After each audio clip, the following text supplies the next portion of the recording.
चोरीचा आरोप असलेला एक मुलगा पोलीस ठाण्यात येतो. त्याचवेळी पोलीस ठाण्यातील एक महिला जिचे नाव अमृता कुलकर्णी असते ती जेव्हा पोलीस स्टेशनमध्ये येते तेव्हा ती पाहते की एका चोराला खूप मारहाण होत आहे. मग ती पुढे येते आणि पाहते की तो कोण आहे. पण त्याला पाहून इन्स्पेक्टर अमृताला धक्का बसतो, कारण तो दुसरा तिसरा कोणी नसून तो अमृताचा घटस्फोटित नवरा महेश होता.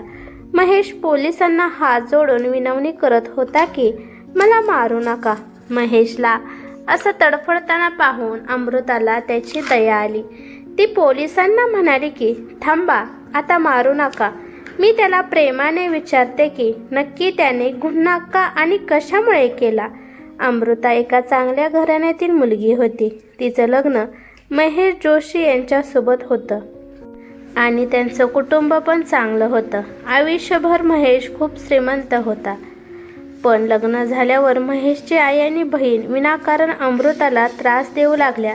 एके दिवशी त्याची आई बहीण मुद्दाम महेशला सांगतात की अमृताचं बाहेर लफडं चालू आहे आणि हे सगळं महेशला सहन होत नाही आणि तो पण अमृताला त्रास देऊ लागतो. आणि नंतर अमृताला पण कळाले की बाहेर महेशचं लफडं सुरू आहे. त्यामुळे ते त्याला कंटाळून माहेरी निघून जाते. काही महिन्यानंतर महेश आणि अमृताचा घटस्फोट होतो आणि त्यानंतर महेश त्याच्या आवडीच्या मुलीसोबत तो लग्न करतो. पण लग्नाला एकच महिना झाल्यावर ती त्याची दुसरी बायको पण कोणासोबत तरी पळून जाते. इकडे अमृताचं आयुष्य सुरू होतं. तिने तिचं राहिलेलं शिक्षण सुरू केलं. तिला तिच्या आईवडिलांची पण साथ होती आणि ते तिला पाठिंबा पण देत होते. अमृताला पोलीस बनायचे होते, त्यामुळे त्यानुसार ती शिक्षण घेत होती. खूप मेहनत करून अमृता पोलीस बनते. त्यासाठी तिला खूप कष्ट घ्यावे लागले, पण तिने जिद्द सोडली नाही. तिची जी इच्छा होती तिने पूर्ण केली. तिच्या आईवडिलांना पण तिचा खूप गर्व वाटला. त्यानंतर काही दिवसांनी तिला एका पोलीस स्टेशनचा चार्ज मिळतो. तो तिचं खूप चांगल्या प्रकारे आणि प्रामाणिकपणाने काम करू लागते. पण इकडे महेशचं आयुष्य पूर्णपणे उद्ध्वस्त झालं होतं. तो आता दारू पिऊ लागला होता आणि वाईट मित्रांच्या संगतीला लागून तो आता चोर झाला होता. त्याला आता मेहनत करू वाटत नव्हती.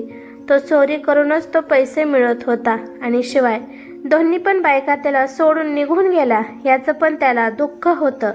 हळूहळू महेशला कळू लागले की आईने आणि बहिणीने त्रास देऊन अमृताला घराच्या बाहेर काढलं. पण तोपर्यंत वेळ निघून गेली.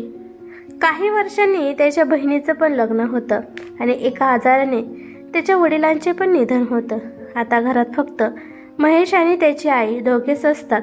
महेशची आई पण आता एकटी राहत होती आणि ती पण काळानुसार महेशला सोडून गेली. आता महेश पूर्णपणे एकटा पडला होता. त्याला घरात वेड्यासारखं वाटू लागलं. त्यामुळे त्याने दारूचा सहारा घेतला, जुगार खेळायला लागला. त्याची प्रॉपर्टी होती त्यामुळे तो सगळे पैसे असेच घालवून कधीकधी तो मुलींना घेऊन हॉटेलमध्ये पण जातो. अशातच त्याचे घरचे सगळे पैसे उधळून टाकतो. आता महेशला चोरीची सवय खूप लागली होती. एका रात्री सरकारी शाळेमध्ये जाऊन तेथील तांदळाची चोरी करतो. पण दुर्दैवाने शाळेच्या बाहेर CCTV कॅमेरा लावल्यामुळे त्यामध्ये महेशचा चेहरा स्पष्ट दिसत होता. त्याने कशा प्रकारे त्या खोलीचे कुलूप तोडले आणि त्याच्यासोबत किती जण होते आणि त्यांनी किती सामान चोरले हे सगळं त्या कॅमेऱ्यात कैद झालं होतं. त्या कॅमेऱ्यात कैद झाल्यापैकी एक जण पोलिसांच्या हाती लागतो आणि अशा प्रकारे एक एक करून सगळ्यांना पकडण्यात पोलिसांना यश मिळते.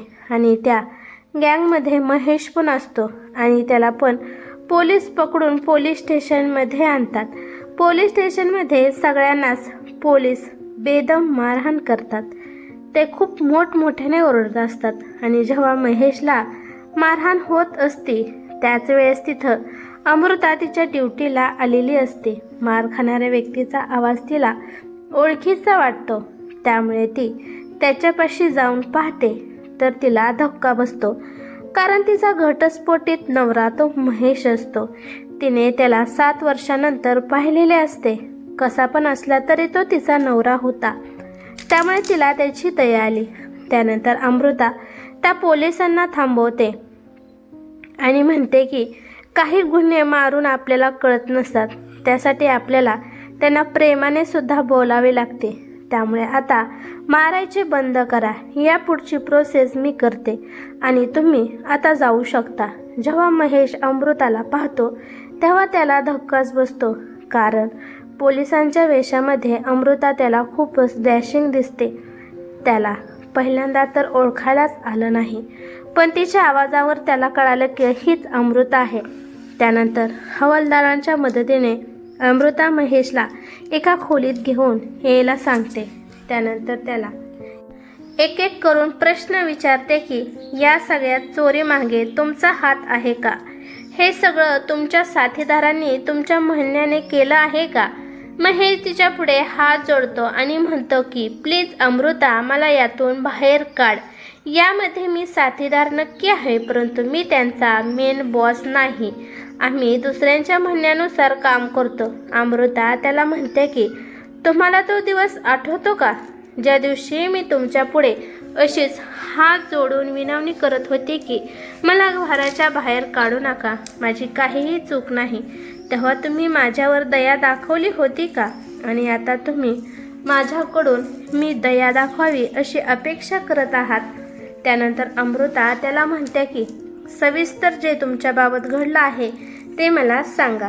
त्यानंतर महेश तिला म्हणतो की तुझ्यासोबत घटस्फोट झाल्यावर माझं एका मुलीसोबत लग्न होतं, पण ती मुलगी मला धोका देऊन दुसऱ्यासोबत पळून जाते आणि त्यामुळे मला खूप दुःख होते. आणि शिवाय मला हळूहळू कळतं की माझ्या आईने आणि बहिणीने तुला त्रास देऊन घराच्या बाहेर काढण्याची योजना बनवली होती.